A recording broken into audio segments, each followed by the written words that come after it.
टिळक, गांधी, सावरकर या महापुरुषांनी पत्रकारिता करून देशाला दिशा देण्याचे काम केले। आजचे पत्रकार समाजाचे शिक्षक झाले, त्यांचा सन्मान व्हायलाच पाहिजे, असे ज्येष्ठ साहित्यिक तथा नाट्य समीक्षक शरद कुमार एकबोटे यांनी येथे सांगितले।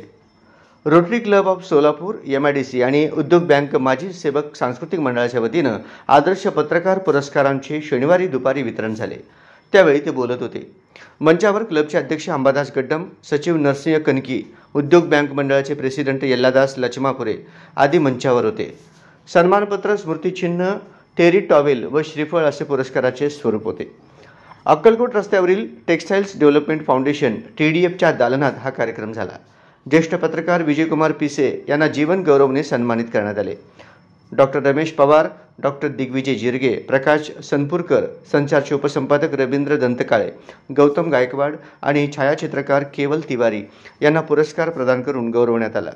प्राध्यापक स्वामीनाथ कलशेट्टी, प्राध्यापक विठ्ठल वंगा, सत्यनारायण गुर्रम, व्यंकटेश बिटला, व्यंकटेश मिरगू यांनी मान्यवरांचा परिचय करून दिला। याप्रसंगी रोटरी सदस्य चारबाग बुरगुल, श्रीनिवास बिंगी, गणेश इरावत्ती, श्रीनिवास नंदाल, रमेश कमटम, गोवर्धन चव्हाण, सदानंद चिंता, ॲडव्होकेट श्रीनिवास कटकूर, अनिल गुजराती, विश्वंभर मांबड्याल, लक्ष्मीकांत दुस्सा, वेणी वंगा, पवन गंगा कनकी, मयुरेश कनकी, विकास गड्डम, सहाय्यक प्रांतपाल सुहास लाहोटी, उद्योग बँक सदस्य श्रीनिवास सामलेटी, पेंटप्पा नडिमेटला, सिद्धारूढ हुलमनी आदी उपस्थित होते।